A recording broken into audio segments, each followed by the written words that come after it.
We got one more coming in right now. All right, I'm going to go ahead and get us started. Welcome to Connect and Access. We're thrilled to have you join us today in this collaborative space, really designed for educators and the statewide system of support partners to come together, share resources, foster connections, and we are excited to have this afternoon. It's already noon. This afternoon, our guest speakers are from High Quality IEPs. I'm still letting in some people in the room right now. So we're going to have an opportunity for them to exchange some ideas, and we're going to seek their advice and learn from all of their knowledge and expertise. So hopefully you are here with us. The purpose of the High Quality IEPs Resource Lead Project is to work collaboratively within the statewide system of support to increase the knowledge and engagement of families and students, and to build the capacity of LEAs, county offices, and SELPAs so that the IEP design and development will result in educational benefit. Additionally, the team provides technical assistance to LEAs identified by the California Department of Education as needing targeted assistance. So thank you for being here today as a part of Connect and Access. And we're going to make the most of this opportunity to learn from one another and really create a sense of community. So my name is Lori Balsano Wright, and I'm a coordinator with the Open Access Project. Open Access is affiliated with the Placer County Office of Education and Placer County SELPA. And I'd like to welcome our other hosts on the call today. We have Leah Padilla, another coordinator with the Open Access Project. And we have Chara Perry from the California Collaborative for Inclusive Practices Project. Chara, do you want to please take a moment to introduce yourself? I think you're muted, Chara. There we go. Good afternoon. My name is Shara Perry. I work with Santa Clara County Office of Education here in San Jose, and I am working on the California Collaborative for Inclusive Practices. And we have a new focus this year that will focus on inclusive practices for students with disabilities in CTE courses. So more information to follow soon, and some of our projects will be shared during these sessions. So happy to be here today and nice to meet you all. And Leah, do you want to unmute and introduce yourself? Sure. Hi, everyone. My name is Leah Padilla, and I am a coordinator on the Open Access Project. So thank you all for being here. And now it's my pleasure to introduce our guest speakers. We have Heather DeFede and Jennifer Yales and Noreen Lippincott. Heather is the Executive Director for East County SELPA. She is currently serving on the IEP Expert Panel for California. Under her leadership, East County SELPA has recently administered the IEP Technical Support and Assistant Grant awarded by CDE and is currently serving as an exemplar for interagency collaboration for the California Early Childhood Special Education Network. As a SELPA administrator, Heather has served as the chair of the SELPA Administrators Association, and additionally is serving or has served as co-chair for the following association committees: Forms, CalPADS and Compliance, Local Plan, and Interagency Collaboration. She has also served on a numerous number of statewide committees, including the Dashboard Alternate School Status, College and Career Indicator for Alternate Schools, AB 2657 Restraint and Seclusion Work Group, and the Students with Disabilities Collective. Heather was also awarded the 2016 Special Education Administrator of the Year for California by the Association of California School Administrators. We also have on the call today Jennifer Yales. Jennifer firmly believes that all students can learn, and her passion for this belief and a strong sense of responsibility drives Dr. Yales in her advocacy for the development and implementation of structures and systems that facilitate learning for all students. She is a lifelong learner with over 20 years of experience as a special education professional. For 16 years, she worked in a large urban school district in California, growing from a school psychologist before being promoted into administrative leadership role within the district. ultimately advancing to the position of SELPA director. Prior to going to the High Quality IEPs grant, Dr. Yales served as the senior director for the System Improvement Leads, or SIL project, for 5 years. Dr. Yales is certified as a master practitioner in compassionate systems, and her doctoral work focused on parent perceptions of collaboration during the IEP process. As a parent of a son with autism, Dr. Yales is committed both professionally and personally to providing equitable education for all students. So we welcome the rest of the team, Noreen and Hinda. I'm sorry I don't have a full write-up about you. I apologize for that piece, but we welcome all members of your team. So I'm going to hand it on over. It's a real pleasure to have you here with us today. Well, thanks. Go ahead, Leah. And just quickly, we want to review just at Open Access, we are founded in the principles of universal design for learning. So just a couple things that we're doing today. We have simple backgrounds with high contrast text. We also have a QR code to access that rolling slide deck. And then we'll also put the tiny URL in the chat so you can have access to those slides, which has this month's topic and last month's. So we'll keep adding to that. And then we also use alternative text for images, and we welcome you to put questions in the feedback or questions in the chat, and feel free to give us feedback. And then just quickly, a little bit about Open Access. We are a statewide special education resource lead, and we are based in the foundational belief that with access to quality curriculum and instruction, all students can engage, actively participate, and learn in inclusive settings. So we say, we are where UDL, assistive technology, and augmentative alternative communication collide. So we have linked there our one-pager that talks about our universal supports. So we encourage you to check out our website with tons of resources and flip kits. We also provide targeted supports. So if you need support with capacity building in those 3 areas, you can reach out to Open Access. And then we also provide technical assistance to 22 districts throughout the state of California, supporting them with the implementation of their SIM plan. So check out our one-pager and our website. And then one more thing, we encourage you just to check out our social media. And I know High Quality IEPs also has amazing social media, so make sure to follow us after our time together. But we're on Facebook, Instagram, and Twitter. And now I'm excited to pass it off to our partners at High Quality IEPs. And they're going to share some amazing resources and all of the work that they're doing. So I'm going to stop sharing for a second so Jen can share. Thank you, Lori, Leah, and Shara for that introduction. We at High Quality IEPs are very excited to be here with you today. We've introduced part of our team. We also, East County SELPA, applied for a special education resource lead grant along with our partner Santa Clara County SELPA. And so Leo Mapagoo is also a key part of our team, along with Dr. Jennifer Yales, Noreen Lippincott, and Dr. Hinda Nadeef. So in looking at the IEP process, and our charge is really looking at IEP best practices, we have really embraced the concept of an IEP as a journey. It's not just that 1 or 2 hour meeting that happens once a year. It's really about the whole entire cycle of the IEP. Before the IEP meeting, how are we preparing our families and our educators and our students for the meeting?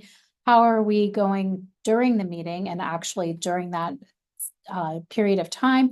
And then after the IEP meeting, when we're doing data collection and progress monitoring and IEP implementation. So all of our resources are based on that journey of the IEP process. And along that journey, there are several key roles that play a part in that journey of the IEP. We have the educators, the parents and families, and the student themselves. So we want to really embrace all the roles, and through our resources and building capacity across all of those different roles, share the power and the voice of each member in the IEP process. So our vision and our charge with our grant, as many of you are familiar, when you have a variety of grants, there are requirements. And so this past year, we've really spent the year focusing on increasing meaningful participation in the IEP. One of our other charges is supporting the implementation of the newly released IEP template. And that was just, the report was just released in June. And so last year, our first year of the grant, we really focused on that meaningful participation as we are awaiting more information about the template. So during this first year, we have developed a variety of resources, really focusing on building the capacity of families, educators, and next year we'll really be focusing on families, and the following year of students in the area of IEP best practices.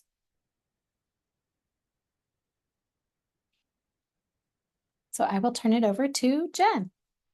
Hi, everyone. Thanks for having us and that very extensive bio intro. You all are very thorough. Again, thank you for having us. So year one, as Heather said, we're just entering now year two. In year one, as we awaited for that, the IEP, the new template report from the expert panel, we did a lot of research around what is needed, what do we have, what is needed, and what are people saying that are needed, right? And so we did research on evidence-based practices, high leverage practices. We conducted a gap analysis. We sent out surveys to the field. We asked for parents, students, and educators to have feedback. We went on that conference circuit and talked about meaningful participation and being inclusive in the IEP process, so that all voices and experiences and stories can be heard.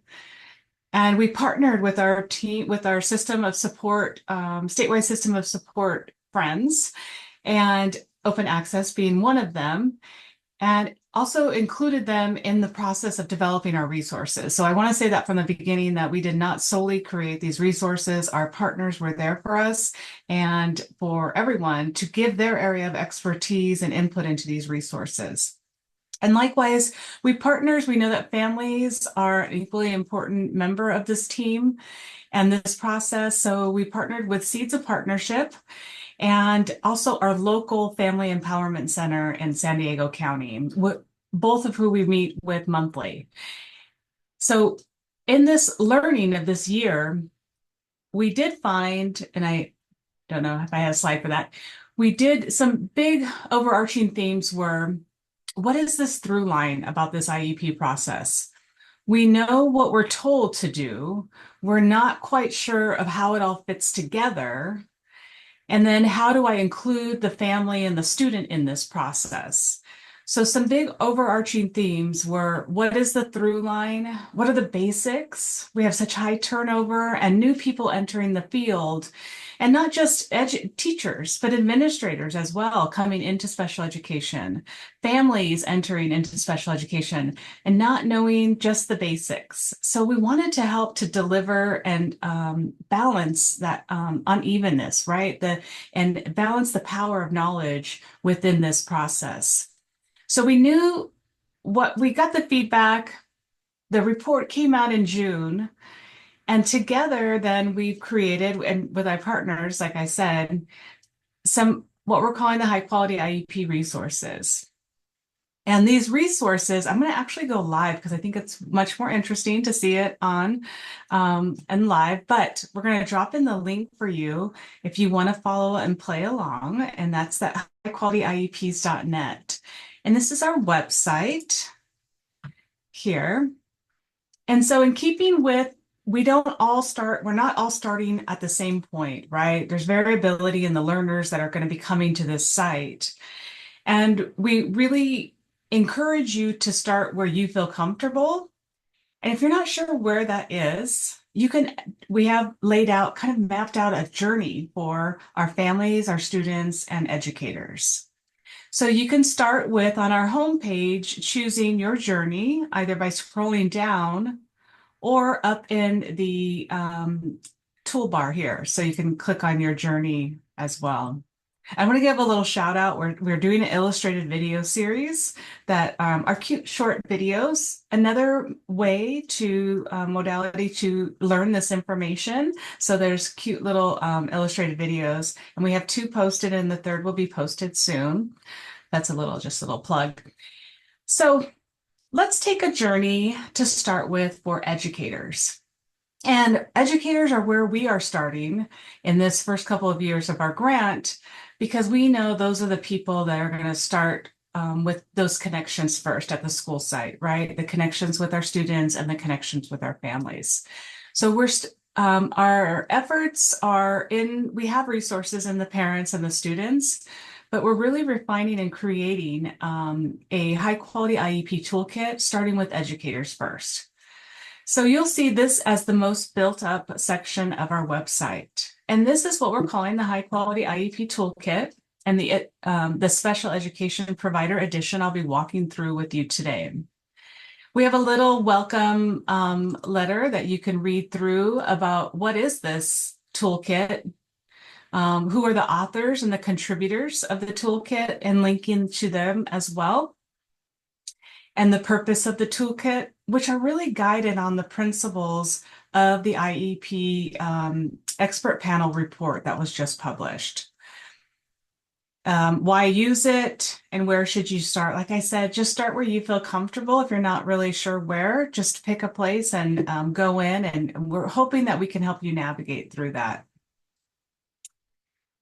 All right, so our toolkit, we're continuing this journey, and we're starting at a place to begin. Initially, we were starting before, during, and after, but what the feedback we got was we still don't know the basics, just foundational basics. So before we even get into the IEP, like, what is an IEP? Like, that was a big question. What's an IEP? What is this case law that supports this IEP? And so users wanted to know this piece of it, and we're like, that makes sense, right? So a place to begin is where we suggest you begin. And this is resources that may reinforce your learning already, or may help you to teach others, right? So recently, for example, we've been and had a lot of input or people seeking us out that are pre-service, right? The college professors, and they're like, wow, this is great, because now I don't have to reinvent or create my own resources for these new teachers. And directors saying, I have so many new staff. So here's where we're starting, a place to begin. And we're starting really at the very beginning, that special education is not the only avenue, that all students should be afforded the right to, good high quality instruction first, and that multi-tier systems of support is in California's playbook. Like we want children to go through those tiers of support and stay in those general education classrooms as much as possible. So we link to our partners, for example, at Orange County and Butte. They do MTSS. And MTSS, what is MTSS? How do I learn more information on that? Universal supports. What are supplemental supports and intensified supports? And linking them to users to the resources so that they're aware that although this name may not this is not meant to prevent you from seeking out special education evaluation, but that there are interventions available, or should be, or could be available to you prior to going to that route, right? To keep that student close and giving them what they need.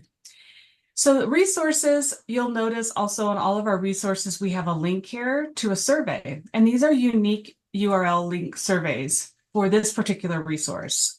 So in our continuous improvement journey, we are asking for feedback. If there should be any feedback, pros, cons, glows and grows around each of these resources, we welcome that. So we'll refine them as we hear the user's feedback. So this is one example of California supports all some considerations, a handout about considerations prior to making that referral for assessment. And then just a basic educational evaluation. What are those steps that are taken? The next section is the foundations of special education law. What is IDEA? We throw around Part B, Part C, but there's actually 4 parts. And what do those parts mean? What are we even saying, right? So you'll notice on our resources, we take this complex information and simplify it or attempt to simplify it. And we're not like you would see in a resource or a special education handbook. We're not throwing out a lot of ed code and stuff. We do, however, link. So everything's hyperlinked. So if you are that next level learner that wants to go and dig into and understand exactly the codes that go with these, then you can. And you can link throughout. But this offers us, so this particular handout, this What is IDEA, talks about this evolution of IDEA. And we need to remember that, right? We rode the backs of many great, hardworking people like the civil rights movement. And we need to understand that as we move forward and continue to progress. So we have like the evolution, the timeline. This is a visual example of what that was like. This will help educators understand this very new opportunity for students to be educated alongside typical developing peers or non-students without eligibilities in special education.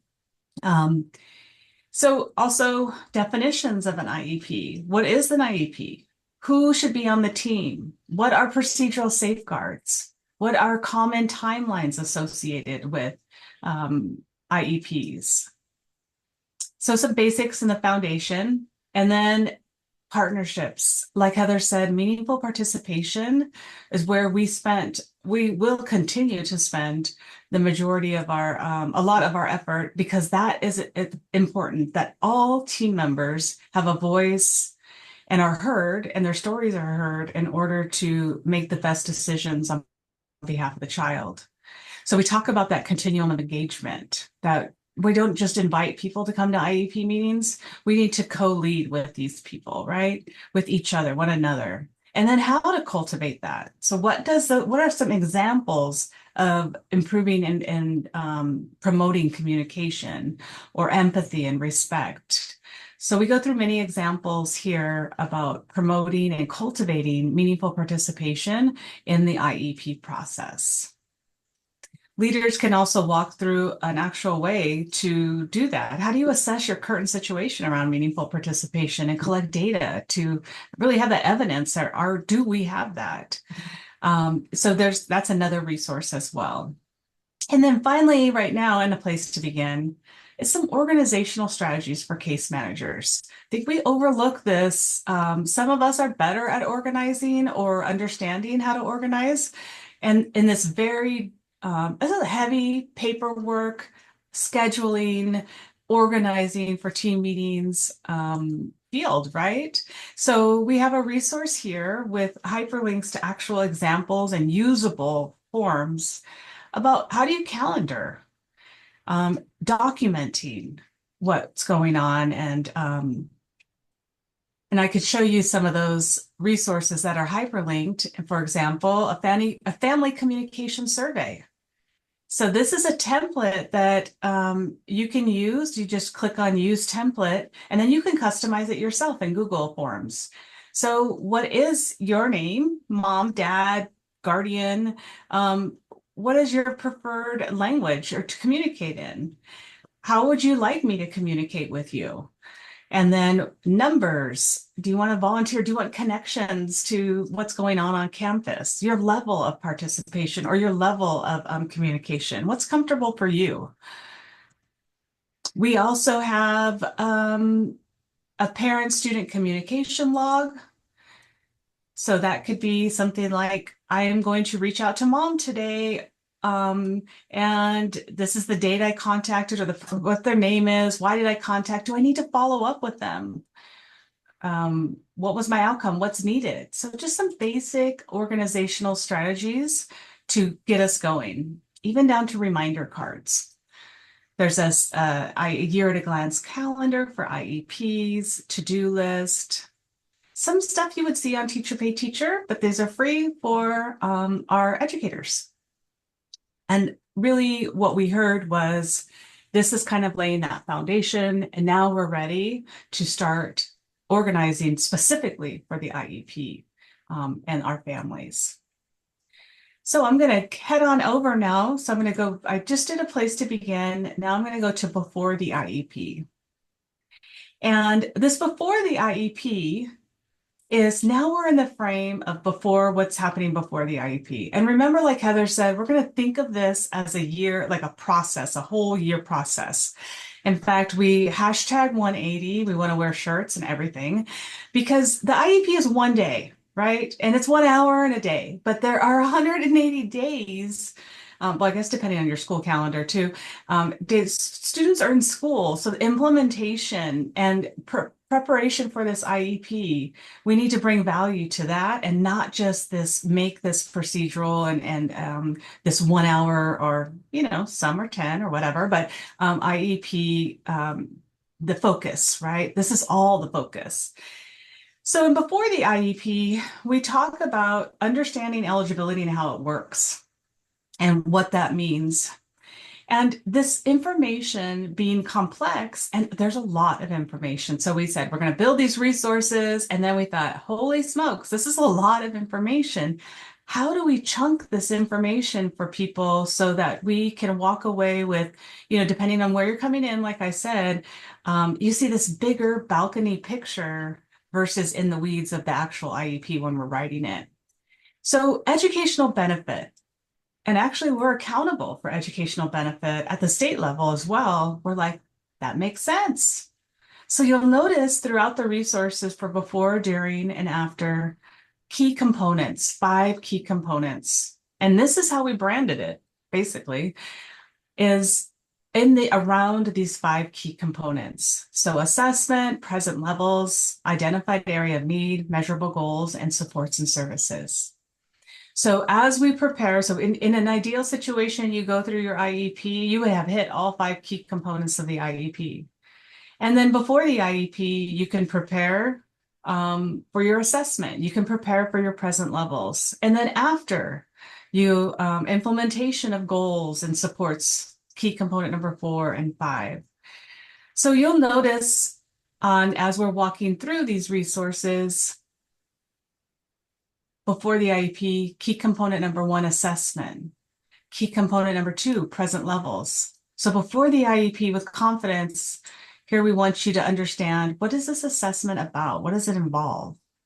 So key component number 1, assessment, and you'll notice the little keys there in the visual, so you'll know where you're at, and before the IEP. And it will talk about things like prior written notice, your initial assessment. Again, you'll notice the hyperlinks in here as well. What's required at initial or a triennial revaluation? What's the purpose? Who's involved in it? And note, this is for educators, but anyone, because it's public, anybody's welcome to see it. But in the future, our goal is to adapt it a little bit for family-friendly language. All right, so what does this assessment involve? Creating consistency and clarity. And we're also lifting up the RIOT protocol. The RIOT being that no one single use piece of information or measurement, right, or instrument should be used. We should be reviewing records, interviewing, gathering that input, observing, and testing. And so we're actually inciting riot. We want our people to riot in a positive way about assessment. And so you'll notice a lot of our resources revolving around this riot. And checklist of what things you can or could consider looking at when you're assessing for social emotional or motor skills. So there's a whole handout around that. So this is key component number one, assessments, and then the supplementary materials that would go with that, you'll notice in here as well. So the actual protocol, that assessment checklist. And then key component number two, present levels. So still before the IEP, how do we prepare for these present levels? What can we do in order to support? What are present levels, right? Why are they important? And then staying student-centered. And this is one of the focuses, guiding principles from the expert panel was student-centered, asset-based IEPs. Keeping the strengths of the students, the interests of the students, those preferences and needs at the forefront to help guide us write this IEP. So we have throughout the handouts the supplementary forms to support you in writing and gathering the data. And then also what we're calling a present levels packet. And this packet supports educators. And now you got all this beautiful data. Where do you put it? So this is a place that you and your colleagues together can collaborate and writing in a place, you could put it anywhere. This is just, it's not a requirement. It's just a place that it could land for you. And then you can cut and paste it as needed into the IEP process. So things around academics, some guiding questions that reflective questions that you might consider when you're collecting data on present levels. Who might you be interviewing, say, for example, when you're talking about academics? What tests might you use? Taking a little bit of the lift off the educator, and as you learn this process in your head, you may not need to refer to the riot anymore because it will just be ingrained, right? It'll just be a natural for you. So this is all about present levels and how to collect that area. And then we have those forms to support you. Some being building on my strengths. How do we get the family involved in this as well? One way is we have a parent edition for building on my strengths, which essentially is a place that asks families, educators, general education teachers, administrators, what are the students' strengths? What are their preferences? And where do you see that the areas of needs are? So this they can fill in and bring to the meeting, share with before the meeting. So we have an educator edition, a parent edition, and the student edition as well. Things also we might want to consider slide decks where students can go in. We have a secondary and an early childhood edition of where you can put in information that you're building from your present levels and the student contributing on, so we're calling them all about me templates. And these slide decks, you have to actually make a copy of this one and it will download for you. And it gives you a Google slide template that then you can add all about me. The student can add, you can add on behalf of the student, and maybe they want to present it themselves at the IEP, or you can present on their behalf. So there's a secondary edition and an elementary edition. And then we encourage creativity as much as anyone wants in order for everyone to be involved. A parent could do this, an educator or student can do this. And then the IEP meeting logistics. So we're preparing for this IEP. Before this IEP, what does that look like? Here's some sample agendas. Here's an agenda that's annotated. And that way you actually know not only are you going to be starting the meeting, but what does that look like in, with words, like not just introduction, but have everybody say their name and their role. Sometimes there's pictures there. What does this overview look like? Centering the meeting. We have activities that you can use for centering the meeting, grounding activities for the IEP, right? Getting everybody into this space and in our heads into this space, our bodies into this space, and focus on the student. So we have annotated IEPs, checklists for IEPs for different providers, meeting norms, sample norms, IEP reminder cards, things that will help us prepare for that IEP to the best of our ability, right? Before the actual meeting even starts. So I'm saying a lot, and I kind of want to pause and see if there's I'm not sure if I should pause here or just go right into during the IEP, but if any time there is a question about anything I'm saying, please feel free. So Jen, maybe run into during the meeting for about 4 or 5 more minutes, and then we can share out what our next steps are. Oh, perfect. Okay. So now we're moving into During the IEP, and During the IEP was just released last week. So this is very exciting for us. And so, yay. So now we understand where we're at with regards to some foundational understanding. We've prepared for the IEP that, of which is legal, and we're able to prepare for the IEP. And now we're going to think of some strategies for successful collaborative IEPs. So what might that be? And that's things like the getting that reinforcing that the agenda, the norms, some ideas about conducting in-person or virtual meetings. What does that environment look like? What do I need to make sure that I have? Translators, interpreters. I have the meeting space is friendly and private. And then how do I encourage meaningful participation? So you'll notice in this handout there, how to stay student-centered. What is asset-based versus deficit-based? So these are strategies for continuing that theme of collaboration and meaningful participation. Then we get right into those key components. So for example, when we did assessment and before the IEP, we talked about what is a try, how do you collect the data, who's involved in collecting that data. And now with the key component during the IEP, we're going to talk about explaining the assessment results, meeting the criteria for more than one area of eligibility. What happens when a student doesn't qualify?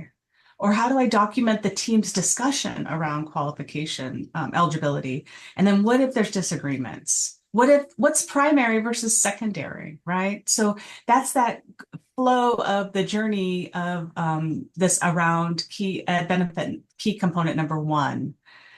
So here we are, and you'll go through and you'll see, and so eligibility criterias. You can click in more to understand more. This is just an example of one key component. And then at the end of each one, you'll notice an ed benefit checklist. And that is just reminders. Have we done this? So some are procedural and some are substantive.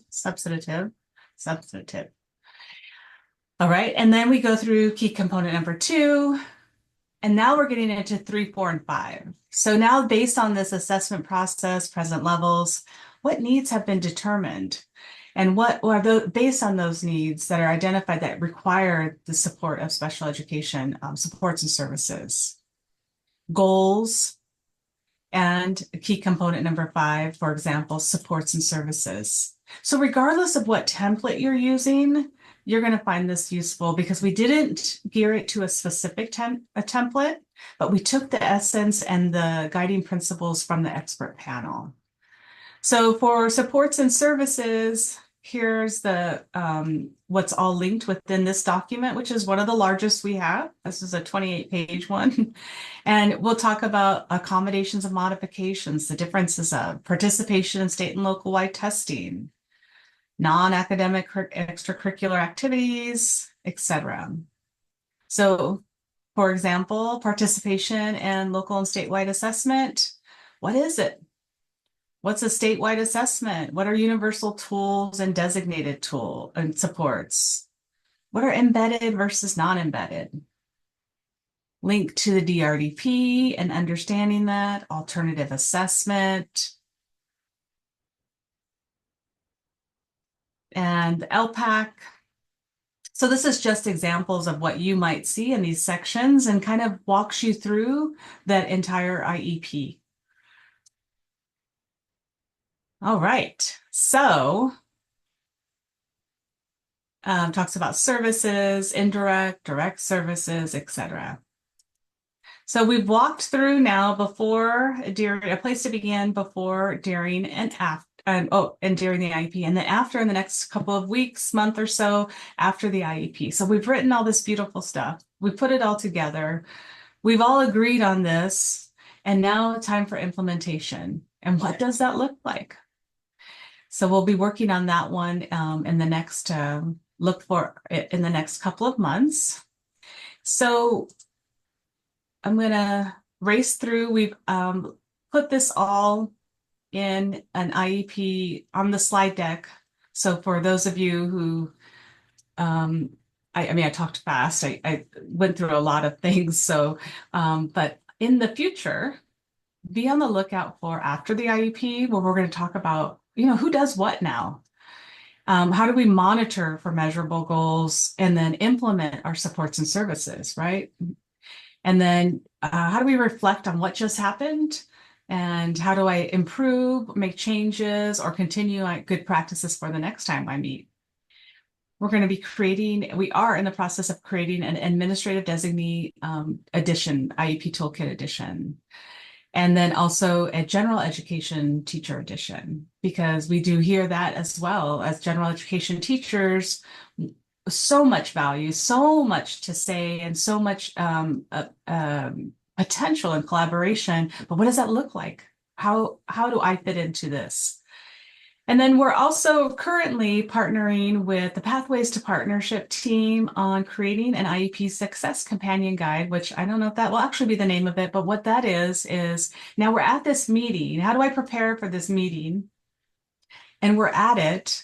How do I understand my own awareness around what's happening, how I'm reacting and feeling? And then if I enter, how do I create this collaborative meeting? And then in the event that we have some difficult conversations, how do I work through that? How do I make and honor the voices that are at the table, including my own? And then if somebody disagrees, how do we work through that? So that's that companion guide that's coming in the near future, which will actually be released at the State SELPA ADR and Pathways to Partnership ADR conference. So we'll be releasing it then. So do we have any questions? We have, I do want to put the listserv in there. We do have, every time we release new information or we release a new resource, which right now that's the only time we really send emails. We do it through our listserv and social media. So Hinda put in the listserv. It takes you right to that contact sheet. If you fill that out with your name and email, then we will send you over. You'll be the first to know once something is released. And then we are always looking for followers on social media to help us spread the word on social media as well. So do we have any questions? I'm going to ask that again, but this time I'm going to pause because I think I've asked it 2 or 3 times and have never paused after. Thank you for the wait time, Jen.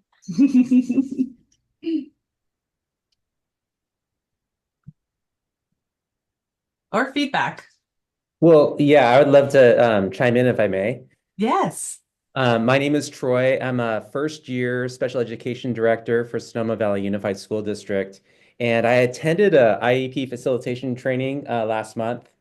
It was sponsored by our county SELPA, Sonoma County SELPA, and Pathways to Partnership. And I was introduced to this website, and it's a gold mine. I've actually shared this website with all of our special education teachers. I've actually used part 2, see, now I'm getting tested because I'm a first year guy. Part 2, present levels. I actually used this particular worksheet in that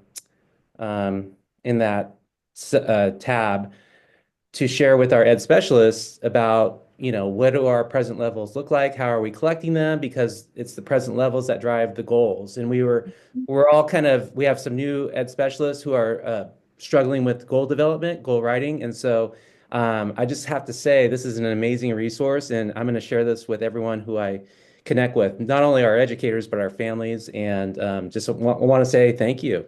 It's incredible. Oh, that warms my heart, Troy. That is so awesome. Thank you. Thank That you. definitely is the passion behind the work that we're doing, is really to meet those needs. And you did mention the families. And so next year there will be the family toolkit. And then the following year, the student toolkit. So we're partnering with various family groups to have a toolkit like this, but for families. And then also for students. So we're involving students. We have a student-centered design team that we're working with. We're getting that off the ground right now. and having one's toolkit just for students with their voice involved. But thank you so much. I'm so excited somebody's using it. Yay. Oh, And it's going to get a lot of use. Trust me. That's so great to hear, Troy. I've got Um, lots of meetings scheduled, so I need resources to share. This is it's great. Well, And we we'll were, be developing slides to go with this. I think we oh, shared that earlier, but we'll have like grab and go slides with these, hopefully in the next couple months, so that as an administrator for all these materials, you can have ready-made slides that match the materials and can roll them out to your staff at, various staff development meetings. That's great. Thank you. yeah, that would be totally customizable too. So you just take them and add them, space them out as, a 2-hour meeting, 1-day meeting. You use them as you need them. That's awesome. I was going to say something else and I can't quite remember. I think I saw a quick hand from Carrie. Carrie, did you have your hand up?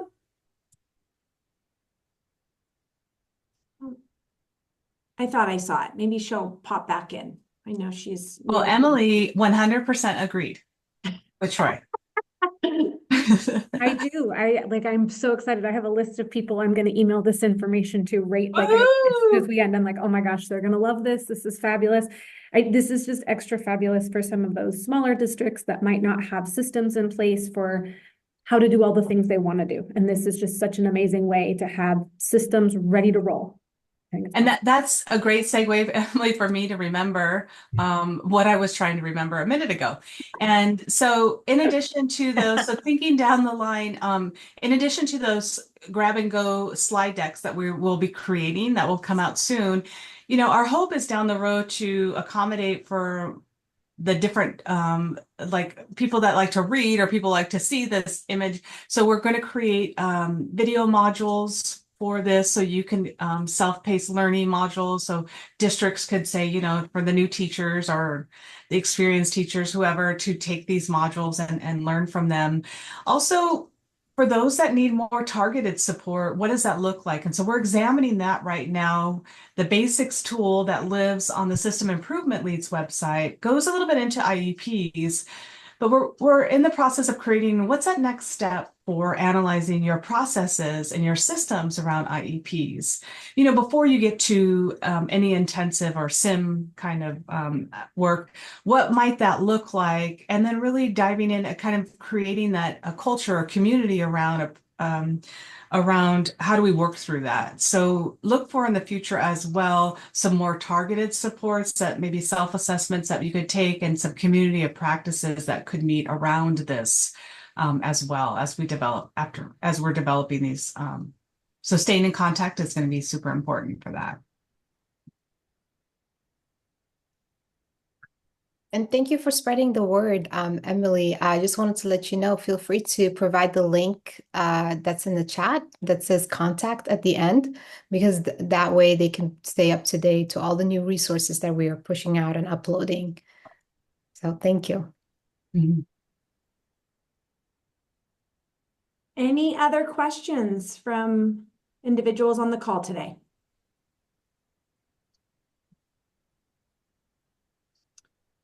Well, we certainly want to thank everyone for attending our webinar today, our time to connect and access these amazing resources throughout the statewide system of support. And we really extend our sincere thanks to our guest speakers today. Heather and Jennifer, Noreen and Hinda, your team has been, I don't know if you guys are sleeping at night with all the work that you are doing lately. It is just amazing. And so you're generously sharing all this valuable insight and resources for all of us, and it is being recorded, and I've already received some emails of individuals who are not able to make it on the call today, and they're looking forward to watching the recording. So we're going to get that out very soon, but thank you for really inspiring us and supporting us, and we really appreciate your time and your effort in creating these amazing resources. So if you have any additional questions, please feel free to reach out to myself or Leah or Chara, and we are here to answer questions. We look forward to our next time together. Because this happens on the fourth Thursday of every month, we will not be together in November and December due to holidays. but we will be back in January and we will have guest speakers from CalExie. So I know they are probably breathing a great sigh of relief after a wonderful 2-day conference down in San Diego. So we booked them for January and they're excited to join the call and just be sharing all the great stuff with us in regards to early childhood special education. So any final words or thoughts from the team here? No, just thank you so much, High Quality IEPs, for sharing your amazing work and your resources. We so appreciate it. Our pleasure.